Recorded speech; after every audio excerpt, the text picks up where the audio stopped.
Welcome to Dig Deep, the mining podcast. In this podcast, we go deep into mining news, hot topics, and live interviews with mining professionals and leading figures in the mining industry. Introducing your host, Rob Tyson, founder and director of Mining International and Mining International Executive, a leading global mining recruitment and headhunting agency.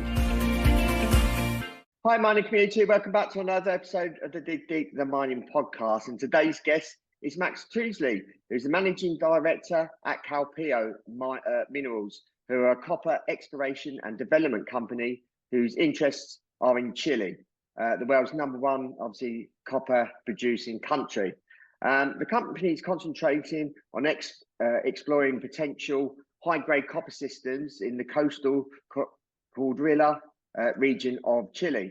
Max is a geologist with over 30 years experience in base metal and gold exploration and mining, and has a proven track record in successful projects and team management, both in Australia and internationally.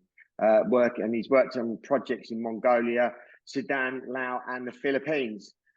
Max is going to give us a overview of the company. He's been there for a few years, and he's going to tell us a little bit more about what they're doing over in Chile and what they're looking to achieve. So that's welcome, Max, to the podcast. How you doing, Max? Yeah, good. Thanks, Rob, for having me on. No, appreciate your time as well. So for those that don't know you, wondering if you can just tell us a bit about your career and your background up until sort of present day. Yeah, no, not a problem at all. Look, I'm a geologist by trade. From Australia originally. So I was born and bred in Australia on the east coast of Australia in Brisbane.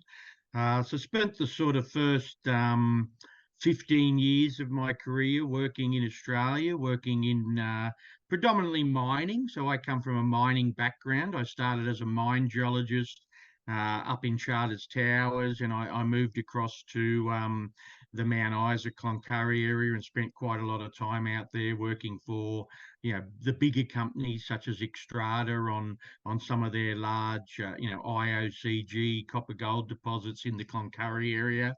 After about 15 years in Australia, I did branch out and become an expatriate working around Southeast Asia, as you mentioned, quite a number of years in the Philippines, working in both mining and exploration, again focused on gold and copper. I did spend a couple of years in Laos and did venture north to Mongolia. Obviously, Mongolia is quite a mineral-rich country, and they also have a lot of porphyry copper deposits and also VMS deposits. So I worked on a couple of different sort of ore settings up there in Mongolia. I also spent some time in North Africa on the eastern side of Africa in Sudan. Those rocks over there are pretty interesting. They also have some very old porphyry and epithermal style deposits in those rocks in Sudan. So I got to explore throughout that area of the world for a couple of years. And then, as you mentioned, for the last couple of years, I've been with Culpeo, focused on copper exploration in South America. Great. So I just wondering if you can just give us an overview of Culpeo, overview of the company and maybe the management team as well.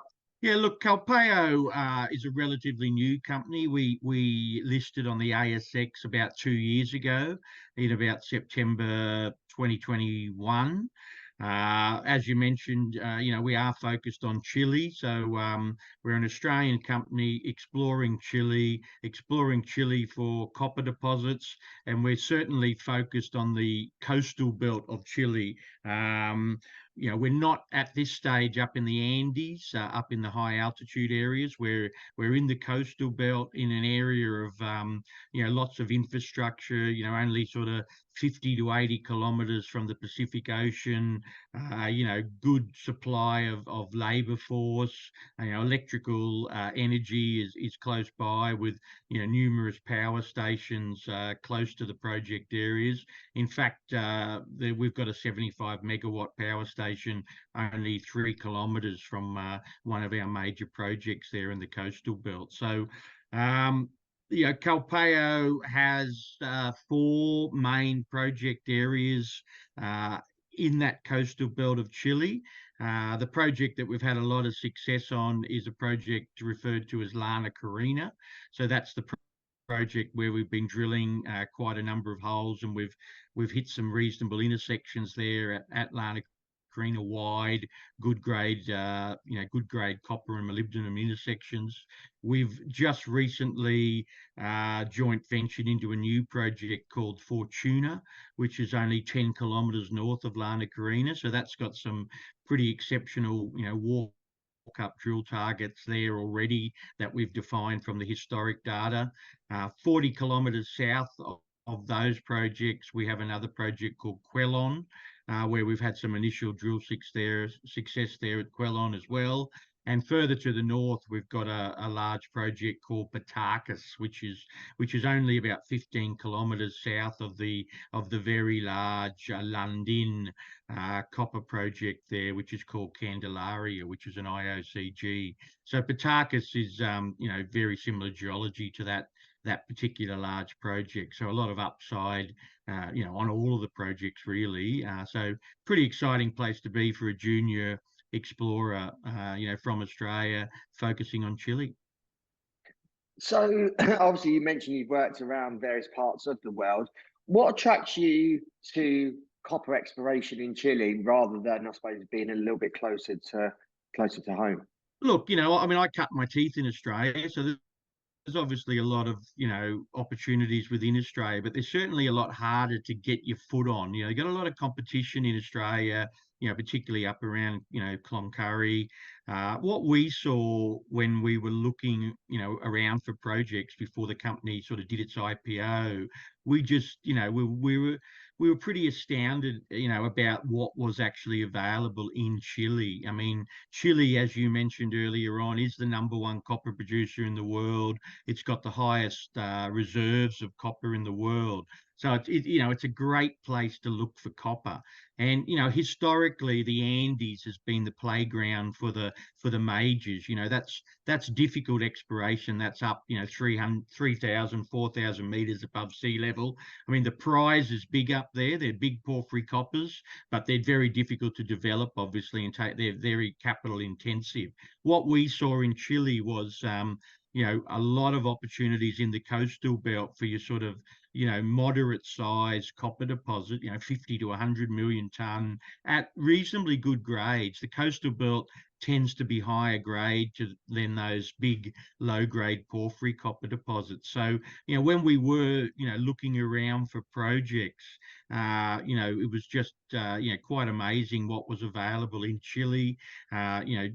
So that's what really drove us to explore Chile. And Chile's got a very well proven mining law and a mining regulation system comparable to Australia. So it's very low risk. Obviously, all the majors are exploring in Chile because they obviously see the importance of having mines and in Chile. So we were pretty happy to get our foot on the projects that we did get our feet on, and obviously we hit the ground running straight away after our IPO, and we'll drill on those projects. I think that's the other thing different about Chile is that there is drilling rigs available. The assay labs are not chock-a-block full of samples, so you can get the turnaround that you require to keep that news flow out to the investors.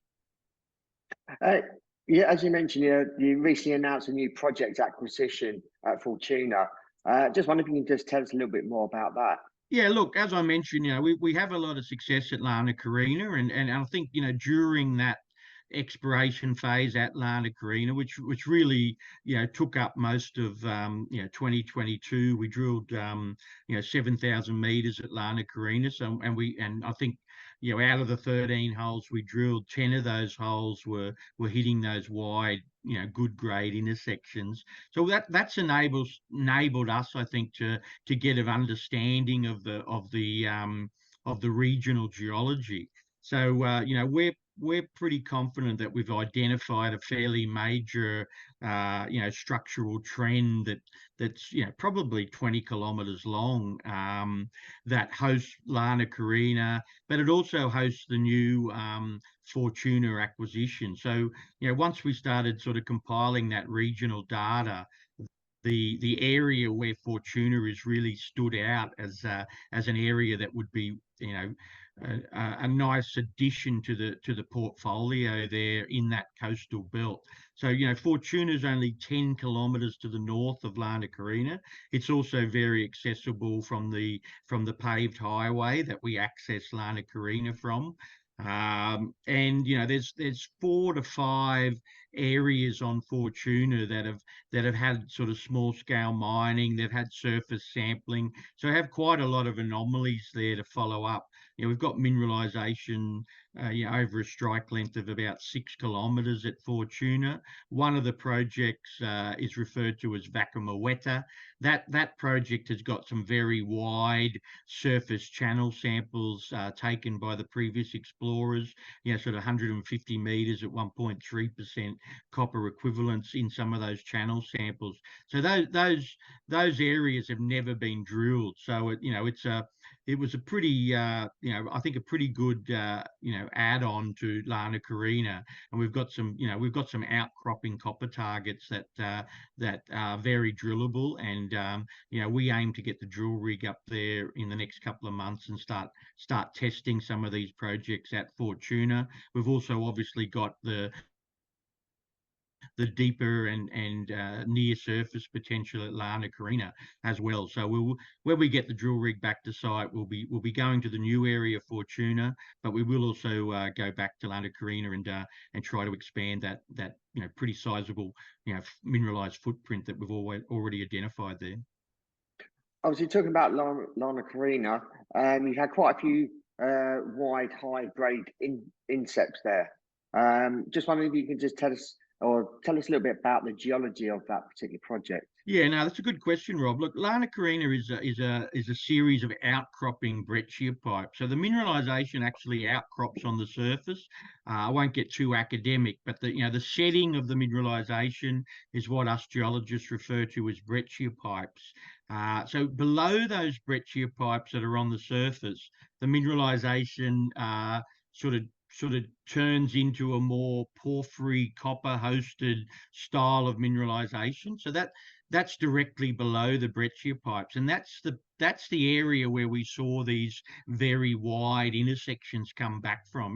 We saw sort of over 250 meters at sort of 1.1% copper equivalent coming out of that porphyry zone. So, and a lot of that area is still open along strike, and we've got some similar targets adjacent to Lana Corina chasing that porphyry style mineralisation below the breccias. But interestingly also, deeper in the system, we do see a very high grade molybdenum ore zone that's hosted within a very silica rich cupola.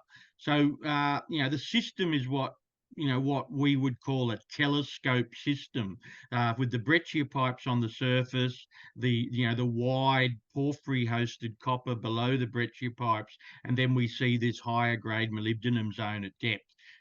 Some of the deeper potential at Lana Corina has really only been tested in one drill hole. So, as I mentioned, we will be going back to Lana Corina. We've got some other breccia targets to test nearby, but, we also want to follow up some of this deeper potential, because it does look like it could be a very big system that's driving, what we know we already have.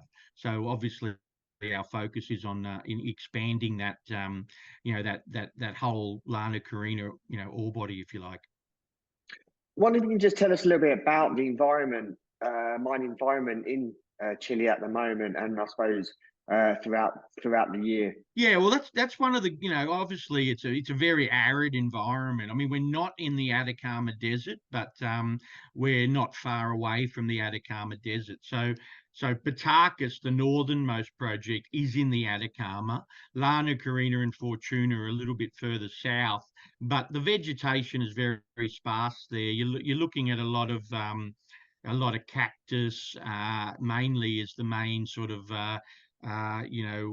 flora that we see on the project area. The good thing about operating in the coastal belt is it is low altitude, so you don't even really get a lot of snow in winter, so it's accessible, all year round. You might get a little bit of rain, but it doesn't rain very often. You might get rain for a couple of days, but certainly the access into the project areas, as I mentioned, Lana Corina is only about a kilometre off the paved bitumen road. Fortuna has a bitumen road going through the middle of the project area. So, as you sort of picked up from my experience, I spent a lot of time in Southeast Asia exploring for copper and gold in sort of tropical jungle. Chile is actually a very pleasant place to be a geologist, and obviously, being able to walk over the rocks and see the outcrop, identify the rocks on the surface, and even see copper mineralization outcropping. It is a fantastic place to be. With that sort of topography, fairly flat. Uh, you know, 12-month access to the site. That means we can do geophysics, we can do geochemistry whenever we like, and obviously we can bring the drill rigs into the site, 12 months a year. What are some of the challenges facing the mining industry in Chile? Obviously, each country or jurisdictions have their own particular challenges in mining. What would you say the challenges are for mining in Chile? Look, well, as I mentioned, the mining industry, has had a long history in Chile. I mean, it is the number one copper producer for a number of reasons. One of those reasons is obviously there is a lot of copper, in the rock. It's very prospective for copper. But, historically they have put together a fairly robust set of mining laws and regulations. There has been a little bit of negative sentiment in the media, over the last 12 months with the election of the new president. He was talking about, there was, whispers about nationalisation of the copper industry. That's certainly not going to happen. So, all of that sort of rhetoric has now disappeared. There has been a slight increase in the copper taxes for mining companies in Chile, but that still puts Chile, on par or even lower taxation than places like Australia and the USA and Canada. So Chile, although the taxes have increased a little bit, it's certainly not extremely onerous on mining companies when you want to develop a project. And interestingly enough, there is a new 5-year tax holiday for any new projects that are starting in Chile. So, I think, unfortunately, some of the Western media picks up on some of the Chilean news articles, which are usually written in Spanish. They translate the worst part of those articles, and that's what we tend to read when we read the translated articles, in the Western press. But when you pull it all apart and you understand, that the president of Chile does not control the Senate.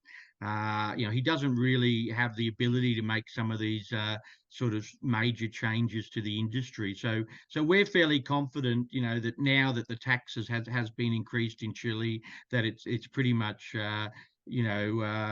clear sailing ahead. And I've been there now for a couple of years, and what I can tell you, I drive up the highway obviously to go to the project areas. The amount of large tonnage, Komatsu truck bodies and Caterpillar dozers and excavators that I see on the back of trucks going up the highway, I've never seen that in my life before anywhere. I've worked in Australia, I've worked in Mongolia. So Chile really is a mining country, and I think the general population of Chile understand the importance of the mining industry. It is the main main input into the GDP of Chile. So I think people understand the importance of having that,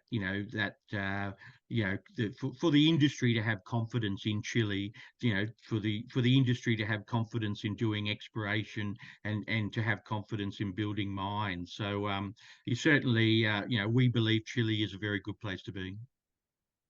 What are your thoughts on the outlook of the copper market? And I suppose if you look at short, medium, and long term. Yeah, look, I think in the short term, it appears to be affected by everything else that's happening in the world. We've got the high inflation, we've got the stability issues in the Ukraine and things like that. So that's certainly having a negative effect on the short-term copper price. But I think reading between the lines and the reality that copper is a major part of the whole, green energy, phenomenon that we're going through in the world. I think it won't be long before we start to see a bit of a kick up in the copper price. Everything I read suggests that, we're going to need a lot more copper. In fact, I think, by 2035 or in 2050, we need almost double what we're currently supplying to the world. So I think short term we're in for probably a little bit of a low price regime, but I think medium to long term we're going to see copper's certainly going to get back up to $10,000 a ton, and I wouldn't be surprised if it goes to 15,000 in the next 5 years. And lastly, just wondered what the outlook is for the next sort of 6 to 12 months, and sort of what news flow people can expect from you. Yeah, look, the main focus for us is, and it always has been, is to sort of put the funding that we've got into the ground, whether that be drilling, geophysics, or geochemistry. Obviously I'm a geologist, and a couple of the other guys on the board are geologists. So we certainly want to explore the ground that we've got. So over the next 6 months, we certainly will be bringing the drill rig back. As I mentioned, we have got some walk-up drill targets at Fortuna. And obviously we want to go back to Lana Corina and the adjacent Vista Montana project. So there'll be quite a lot of drilling to report on in the next 3 to 6 months. We expect assays to start coming back from that drilling, probably a month or 6 weeks after we get back on the ground with the drill rig. So there'll be a big, a mixture of assay results, what we're seeing in the drilling, and we're also, because we've got a bit of a feel for that sort of regional potential of the area. We'll be certainly letting people know if we've, found any additional projects, within that prospective zone of mineralisation that we have identified. So, I think we'll see a consistent set of news flow coming out, and I'm particularly interested and excited about the the assay results coming from some of these areas where we do see quite a lot of copper on the surface, and I think we're going to be pleasantly surprised when we start drilling below these zones. Max, thank you for your time. Appreciate you giving us an update on the company and what mining is like in Chile. And obviously wish you well for the remainder of the year going into next year. If our audience wants to reach out to you, if they've got any questions and they want to follow your story and the company's story, how can they go about doing that? What social media channels are you on? Yeah, look, Culpeo's got a website, www.culpeominerals.com.au. There's the contact information there. Obviously, we're on LinkedIn and we're on Twitter, so we're active on both of those areas. And obviously, if you come through the website, you'll certainly any questions will get through to me pretty quickly, and I can answer those. I usually sort of try to answer any questions, within 24 hours anyway. Great. And I'll include those in the show notes, a company's podcast, so it's for easy access to any of our listeners that want to reach out to you and ask you any questions, but also follow the story as well. So, like I said, wish you well for the remainder of the year. And those that are listening, Really appreciate your continued support. As always, please share this episode with others in the industry and obviously people outside of this industry also. Obviously, we've been speaking about copper, which is needed for the whole electrification and green economy. And I know there is an undersupply of copper in the industry. So all of these projects, copper projects, need to be funded, need to be funded, and turned into mines. So really appreciate your continued support. And until next time, happy mining. Thank you for listening. Remember to reach out to Rob via the show notes and be sure to subscribe and leave a review. Until next time, happy mining, helping each other to improve the mining industry.